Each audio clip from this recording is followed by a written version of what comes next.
Mereka sudah diangkat menjadi P3K.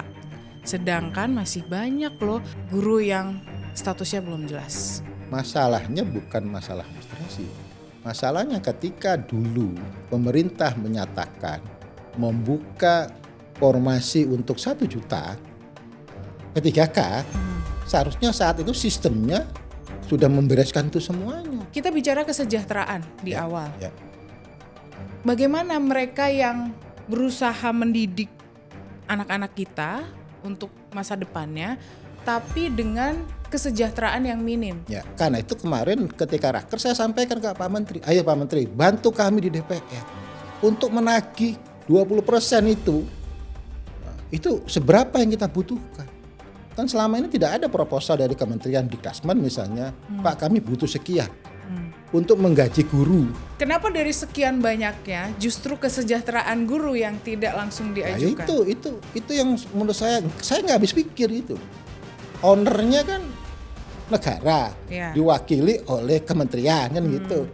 Kok dia merasa tidak memiliki itu gitu loh. Kita kan ini ada pengangkatan di SPPG. Artinya akan ada tambahan beban negara. Program makan bergizi gratis ini kan memang salah satu prioritas pemerintah yang sekarang. Saya secara pribadi saya setuju program ini program sangat baik. Tapi kemudian seharusnya pembantu presiden juga membangun alur yang kemudian pada akhirnya prestasinya itu 100% presiden ini gitu. Hai, kamu lagi di Sudut Dengar Parlemen. Hai, kamu sedang menyaksikan dan mendengarkan Sudut Dengar Parlemen tentunya sama Nadia Kanaya. Oke, kamu bisa mendengarkan Sudut Dengar Parlemen tentunya di TVR Parlemen, di YouTube-nya maupun di Spotify Radio Parlemen, Noise Radio Parlemen, dan tentunya di Radio Republik Indonesia Pro 3. Nah, sekarang Nadia mau membahas yang kemarin menyita perhatian Sobat Parlemen, tentunya ada ngomongin kok SPPG baru kemarin bertugas udah diangkat P3K. Kok guru yang sudah lama mengabdi susah banget memperjuangkan statusnya, kesejahteraannya. Gak perlu lama-lama karena sudah ada Bapak Nur Purnomo Sidi, anggota Komisi 10 DPR RI dari fraksi Golkar menemani Nadia. Terima kasih Bapak. Meluangkan waktu di tengah kesibukan rapat Komisi 10 lagi membahas Sisdiknas. Iya, lagi serius di sana. Kita cooling down dulu karena masih banyak pertanyaan di masyarakat, tapi kayaknya nggak cooling down deh ya. Kayaknya nggak boleh cooling down, nggak boleh. Oh, nggak boleh down ya, harus up terus ya. Apa nih Pak yang banyak dipertanyakan masyarakat, kok bisa SPPG pekerja SPPG baru kemarin programnya pun baru, tapi di Juli 2025 mereka sudah diangkat menjadi P3K. Sedangkan masih banyak loh guru yang statusnya belum jelas. Memang secara umum problem yang kita terima itu adalah menyangkut administrasi. Problemnya itu, dan itu memang faktanya seperti itu. Ya betul. Jadi bagaimana kemudian guru-guru kita yang tersebar se-Indonesia ini, memang sistem pengadministrasiannya itu belum sempurna. Terutama kemudian itu di Dapodik ya. Dapodik kita ini masih tambal sulam. Baru berapa tahun ke belakang kita sempurnakan itu melalui Pusdatin lah. Nah, cuma kemudian ada pertanyaan besar ketika kemudian disandingkan kenapa yang MBG bisa lebih cepat, kenapa guru yang sudah lebih dari 5 tahun, udah lebih dari 10 tahun itu tidak bisa tepat. Nah, memang kalau kita pakai kacamata administrasi ya masuk akal. Karena jumlahnya SPPG lebih SPPG sedikit. baru, orangnya baru, administrasinya pun baru. Belum tumpang tindih, lebih mudah. Tapi kan sebenarnya bukan itu. Masalahnya bukan masalah administrasi. Masalahnya ketika dulu pemerintah menyatakan membuka formasi untuk 1 juta P3K, seharusnya saat itu sistemnya sudah membereskan itu semuanya. Dan ini kan sudah hampir lebih dari 6 tahun. Gitu loh. Berarti kan memang ini urusan keberpihakan. Urusan keberpihakan Ini mungkin karena MBG adalah program prioritas dari presiden, sehingga kemudian seluruh pejabat yang mengelola ini berlomba-lomba untuk meyakinkan kepada Pak Presiden bahwa semua ini akan kita tata lebih baik. Kemudian ini menjadi program yang jangka panjang, karena itu kemudian diwujudkan dengan mengangkat mereka sebagai tenaga P3K. Bapak mendengarkan langsung jeritan dari para guru-guru ini terkait dengan pengangkatan pekerja SPPG yang sudah menjadi P3K sedangkan mereka belum tersentuh dengan status yang jelas. Ya sangat banyak melalui WA. Aduannya berarti ada. Iya, melalui WA. Ketika saya kemarin reses disampaikan secara langsung. Jadi termasuk juga kemudian teman-teman yang sekarang statusnya masih paruh waktu itu. Jadi semua itu menjadi aktif lagi nih teman-teman. Dulu sudah mulai calling down gitu kan, sudah mulai senang. Nah, tapi kemudian ketika masuk isu P3K untuk petugas MBG, mereka merasa kemudian kehadiran mereka, asistensi mereka itu disepelekan. Ya, mereka menganggap dirinya ini tidak lebih penting dibanding petugas yang ada di MBG. Ini sebenarnya nggak boleh. Harusnya ketika kebijakan itu diambil atau kemudian dikeluarkan, maka seharusnya kan kebijakan ini bisa mempertimbangkan suasana kebatinan, suasana hati yang sedang dialami oleh teman-teman guru yang sudah menunggu berpuluh-puluh tahun itu. Nah, ini sesungguhnya yang menurut saya ini bukan semata-mata problem administrasi. Nah, apa? Jadi kalau menurut Bapak, sebenarnya apa sih yang kurang dari teman-teman guru ini? Apakah memang pure, ya tadi Bapak bilang administrasi, kalau bukan, apa sih sebenarnya yang harusnya semua mata itu melihat ke guru-guru yang juga menjadi pahlawan untuk anak-anak kita? Ya, saya bisa menyatakan bahwa di mata dan pikiran para pengambil kebijakan di negeri ini, pendidikan bukan sesuatu yang prioritas. Pendidikan bukan sesuatu yang penting. Itu cara berpikirnya menurut saya udah salah. Seharusnya kan dibalik. Pendidikan ini lebih penting daripada segalanya di Indonesia.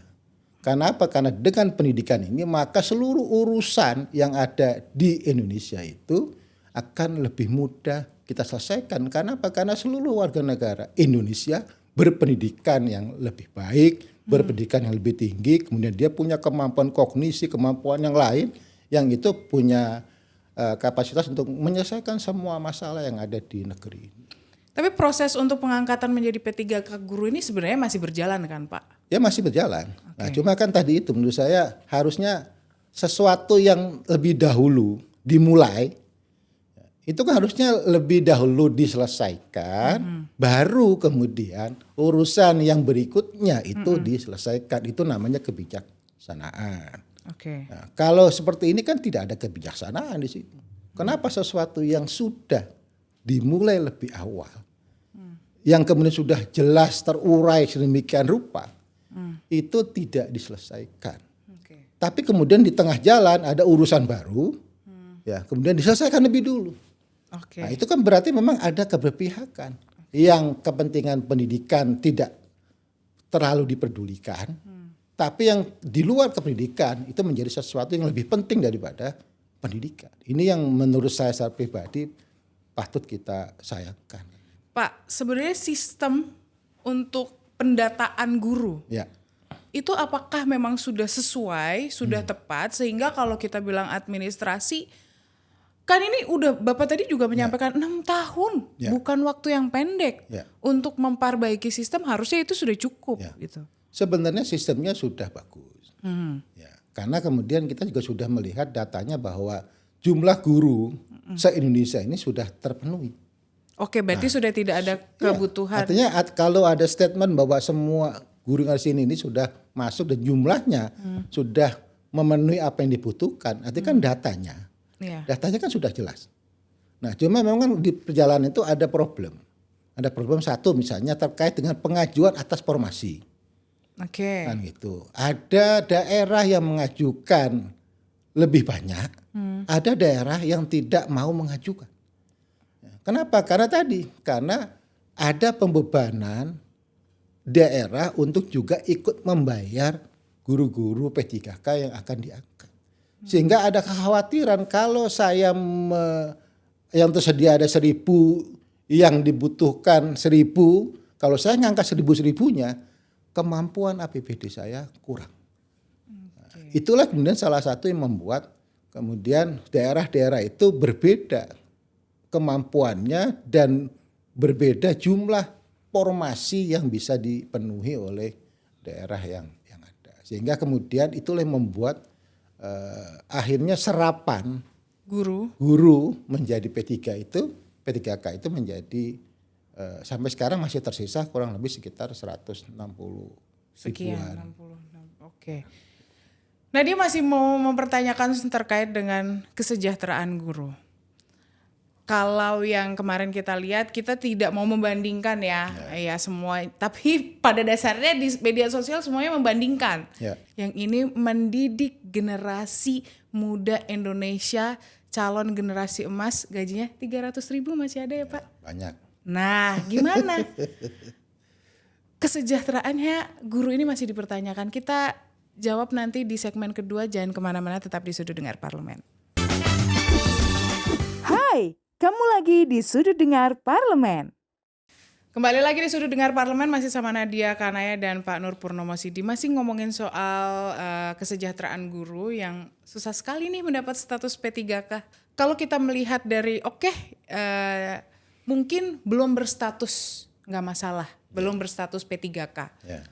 Kita bicara kesejahteraan di awal. Bagaimana mereka yang berusaha mendidik anak-anak kita untuk masa depannya, tapi dengan kesejahteraan yang minim. Bisa konsennya gimana? Jadi kita semua sebenarnya berdosa lah, terutama kami di DPR, kemudian pemerintah lah, berdosa lah. Karena sampai hari ini kita menafsirkan guru, tenaga pendidik itu apa, itu belum selesai. Kita hanya ngatakan guru adalah orang yang berprofesi sebagai pengajar, dia di kelas dia ngajarin matematika apa segala titik. Kita tidak pernah menafsirkan bahwa ini adalah profesi yang paling mulia, profesi yang memang paling strategis di Indonesia, yang sama dengan tenaga kesehatan kan gitu. Sehingga kemudian dia harus diberikan kesejahteraan di atas rata-rata. Itu tidak pernah. Kita tafsirkan itu enggak pernah. Sehingga akhirnya ya suka-suka kita aja. Kita punya duit sekian ya kita bayar, enggak punya duit sekian ya enggak kita bayar sekian kan gitu. Ini yang pertama menurut saya. Jadi karena itu kemarin ketika raker saya sampaikan ke Pak Menteri, ayo Pak Menteri bantu kami di DPR untuk menagih 20% itu seberapa yang kita butuhkan. Kan selama ini tidak ada proposal dari Kementerian Dikdasmen misalnya, Pak kami butuh sekian untuk menggaji guru. Guru misalnya kami harus bayar 20 juta, 15 juta itu kan. Tidak ada. Tidak pernah ada seperti itu.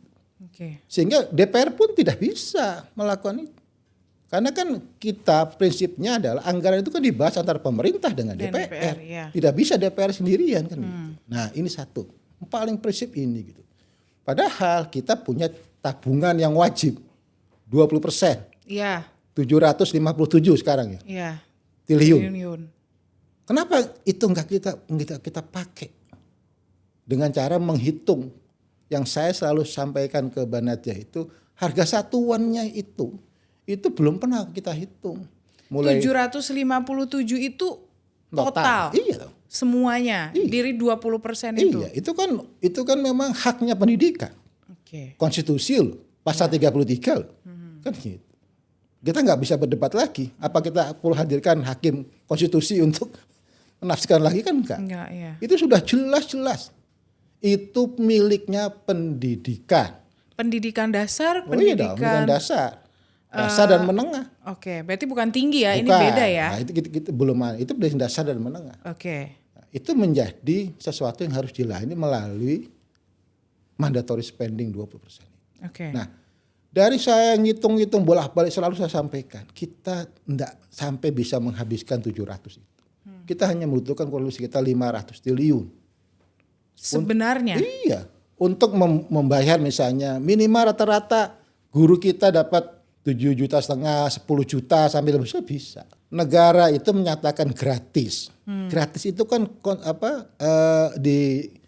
adanya itu di BOS. Nah, sekarang BOS itu rata-rata 1 juta sampai 3 juta. Ya. Nggak cukup.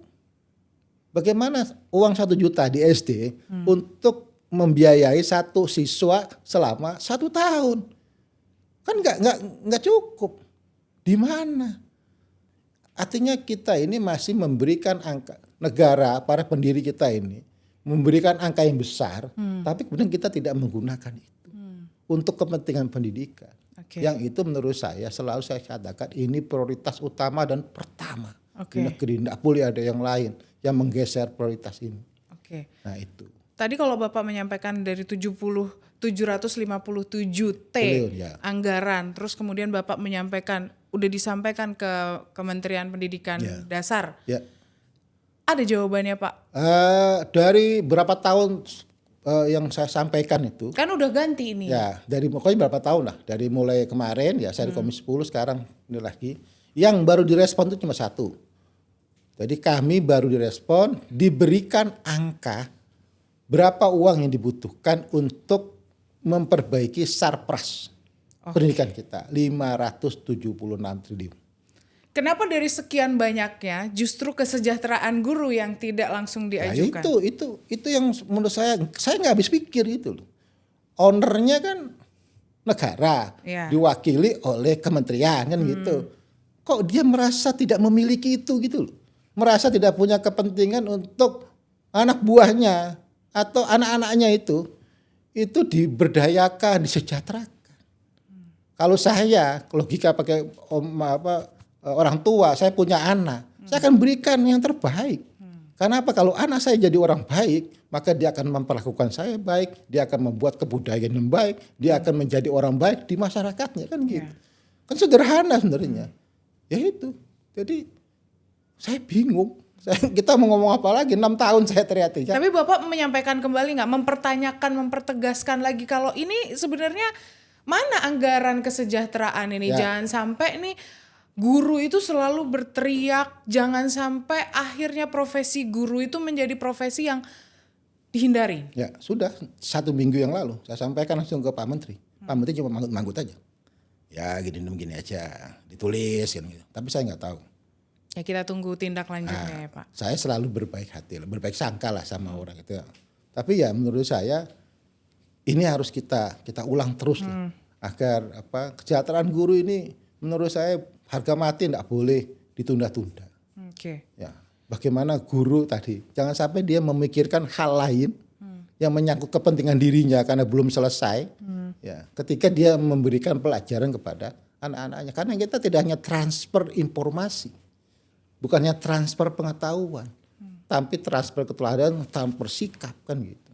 Kalau gurunya dalam posisi dia mengingat kesulitan-kesulitannya, Permasalahan, iya. jangan-jangan nanti energi negatif yang akan tersalurkan ke anak-anak kita. Oke. Nah, ini menurut saya bahaya. 2045 kita mau emas, jangan-jangan tanah liat nanti bukan emas lagi kan gitu. Oke, semoga itu tidak terjadi ya. Semoga dengan manggut-manggutnya Pak Menteri itu benar-benar apa yang disampaikan Pak Pur masuk Ya, dan sedang mudah-mudahan dipikirkan gitu. ya Pak Menteri ya. Saya yakin beliau lebih baik dibanding sebelumnya lah. Ya, bismillah semoga akan ada jawaban dari pertanyaan Pak Pur. Tapi Bapak nggak capek kan ya Pak untuk selalu mempertanyakan terkait Enggak lah, karena saya masih punya anak SD. Saya berjuang ini juga karena salah satunya juga saya juga ingin memastikan anak-anak saya ini dididik dengan guru yang baik, guru yang benar, kemudian dapat lingkungan atau sistem pendidikan yang terbaik kan gitu, sehingga bisa menjadi versi yang terbaik dalam hidupnya kan. Betul. Sebagai seorang ibu pun saya juga merasakan kekhawatiran itu. Semoga nanti ke depannya kita bisa menciptakan guru-guru yang baik. Dimulai dari mana? Kesejahteraannya dulu Pak dipastikan ya kan. Betul. Kita kan lagi ini ada pengangkatan Ya. di SPPG. Ya, Artinya akan ada tambahan beban ya. negara. Ya. Apakah nanti yang 166 sekian masuk dalam prioritas untuk pengangkatan? Karena ini ada tambahan beban untuk pengangkatan P3K. Kalau dibiarkan seperti kayak sekarang, kalau tidak diteriakan, kalau tidak diperjuangkan, pasti akan seperti itu. Jadi ada problem. Yang satu diangkat, yang satu nggak diangkat. Oke. Ya, sekarang saya sebagai anggota Komisi 10, sebagai mewakili anak-anak saya di rumah lah. Ayolah, kita ini bertindak yang benar. Jangan bertindak yang salah gitu. Program makan bergizi gratis ini kan memang salah satu prioritas pemerintah yang sekarang.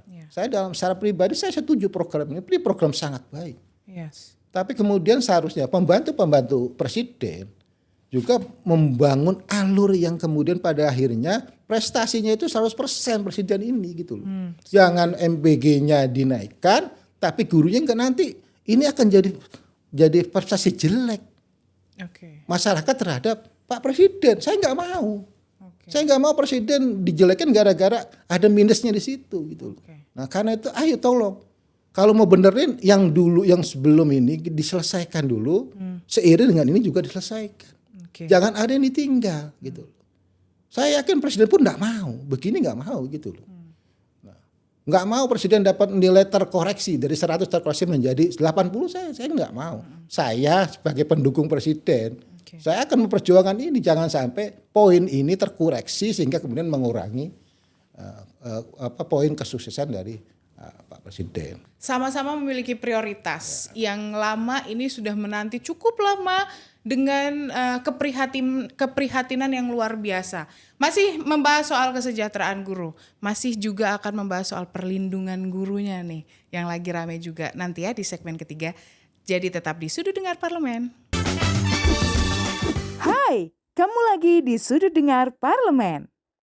Kembali lagi di Sudut Dengar Parlemen, masih sama Nadia Kanaya dan Pak Purnomo Sidi yang masih menggelora dengan kesejahteraan guru nih. Kalau terkait guru, ini ngomongin kesejahteraan, terkait dengan perlindungannya. Kemarin kan kita rame di Komisi 3, bagaimana profesi guru ini seolah-olah lemah, memberikan mengajarkan ketertiban, kedisiplinan, tapi justru mendapatkan feedback yang tidak baik dilaporkan gitu. Kalau menurut Bapak bagaimana nih, udah kesejahteraannya jauh, perlindungannya pun? Hari ini masyarakat kita, termasuk aparat penegak hukum lah, kalau menurut saya itu memperlakukan guru kita ini seperti kriminal. Ini saya nggak habis pikir bagaimana orang tua, bagaimana aparat penegak hukum ketika mengkaitkan ini dengan ketentuan hukum yang ada. Itu kok kayaknya ini guru ini seorang kriminal gitu. Sehingga boleh ditangkap, boleh dipenjarakan gitu kan, tanpa mempertimbangkan bahwa dia berprofesi sebagai guru. Nah itu. Ini menurut saya arahnya ke situ gitu sekarang.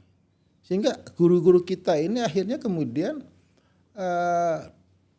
pada posisi persimpangan antara dia menegakkan disiplin di sekolah dengan konsekuensi hukum yang akan dia terima ketika dia menegakkan itu. Ada pergeseran sesungguhnya. Yang ini memang harus diadaptasi baik oleh orang tua maupun para pendidik. Kenapa? Karena generasi hari ini itu tidak sama dengan generasi dulu. Informasi yang mereka dapat itu memang lebih dominan di luar dibanding di ruang-ruang kelas seperti itu, atau di rumah mereka ketika mereka pulang kan gitu. Nilai yang mereka anut itu bukan nilai yang berada dari rumah atau berada dari sekolah. Sehingga memang antar dua pihak ini perlu melakukan proses dialog yang lebih baik kan.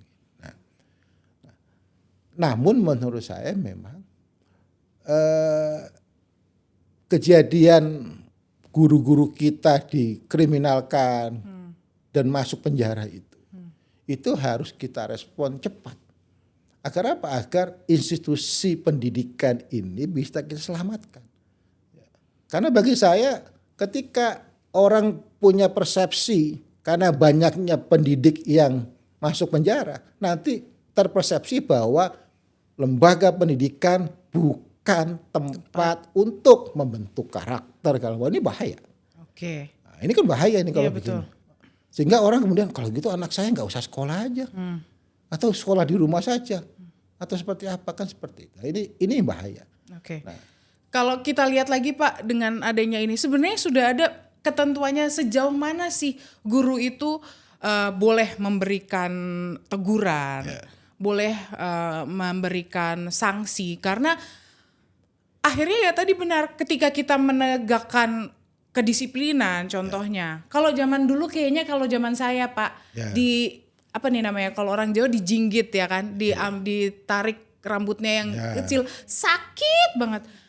Orang tua saya kayak ya udahlah, namanya juga dia mungkin bandel, ya udah mungkin dia malah kalau saya lapor ke ibu saya. Saya tadi dipukul, langsung ibu saya ngambil senter, dihajar kepala saya. Ini lebih keras lagi, ditambahin. Nah, kalau sekarang ada kayak pengaduan, orang tuanya langsung tidak terima gitu, langsung, dan akhirnya tadi seperti Bapak sampaikan dikriminalisasikan gitu. Sebenarnya di Undang-Undang Guru dan Dosen, di Undang-Undang Psikologi itu sudah diatur semuanya. Oke. Sudah ada normanya, sudah ada semuanya. Nah, cuma tadi itu saya bilang ada pergeseran nilai sekarang ini. Yang ini memang harus kita sikapi, karena itu kami di Komisi 10 sekarang sedang mengupayakan, mengikhtiarkan, mengkodifikasi 3 undang-undang. Undang-undang Sikdiknas, Undang-undang Guru dan Dosen, Undang-undang Pendidikan Tinggi, untuk menjadi satu undang-undang dengan penormaan baru terkait dengan memang mulai ada pergeseran nilai ini kan. Tadi kita ngomongin soal status nih Pak, ini ada kaitannya nih. Kalau seandainya yang mungkin P3K, yang mungkin PNS, dengan mudahnya dikriminalisasikan. Apalagi yang mereka tidak berstatus. Dan faktanya yang diperlakukan seperti itu, yang sering mendapatkan perlakuan seperti itu adalah teman-teman tenaga pendidik atau teman-teman guru yang memang P3 pun belum. Kenapa? Karena fakta di lapangan yang sudah PNS, sudah P3K, jadi males. Dia nyuruh yang belum punya status ini untuk mengerjakan pekerjaan dia. Kenapa? Karena disitulah kemudian dia ada alasan memberikan honor yang lebih. Ini kecenderungan seperti itu ada terjadi di mana-mana. Saya bisa mempertanggungjawabkan omongan saya ini. Jadi guru-guru yang sudah PNS gitu itu cenderung untuk mengalihkan tanggung jawab mengajar segala macam itu kepada guru-guru yang memang belum dapat status itu. Dan yang belum status ini pun pada akhirnya ya menerima saja karena memang nggak ada pilihan lain. Dan inilah yang kemudian yang sering jadi korban. Ya tadi karena dia bayangkan digaji kurang dari 500.000. Ngadepin anak-anak yang bandelnya nggak karu-karuan kan gitu. Dilarang sekali 2 kali. Saya yakin guru-guru itu melakukan proses ketika mereka menegur lah. Semoga ada solusi yang lebih baik dan keadilan untuk guru-guru, kesejahteraannya juga akan semakin baik. Semoga Bapak tidak bosan ya untuk memperjuangkan ya. Enggak lah. Saya makin banyak masalah makin semangat saya ini.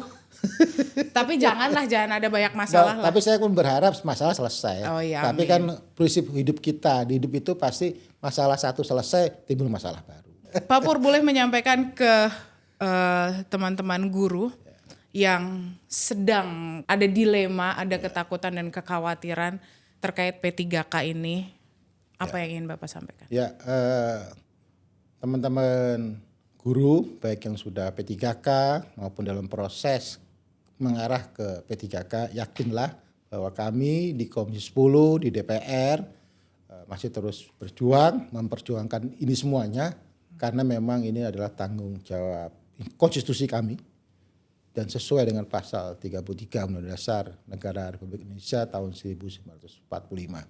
Jadi tidak perlu patah semangat.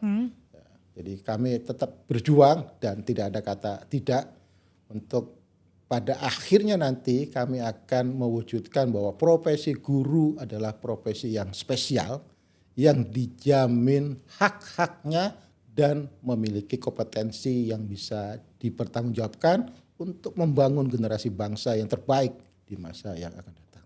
Oke, terima kasih Pak Nur Purnomo Sidi sudah hadir di Sudut Dengar Parlemen dan saya mewakili Teman-teman guru juga mengucapkan terima kasih untuk perjuangan Bapak. Semoga tidak lelah, semoga terus menyaringkan suara untuk kesejahteraan dan perlindungan teman-teman guru. Dan semoga teman-teman guru yang belum memiliki profesi, belum memiliki status yang jelas bisa segera jelas, clear dengan kesejahteraan yang jelas juga ya. Sekali lagi terima kasih Pak Pur.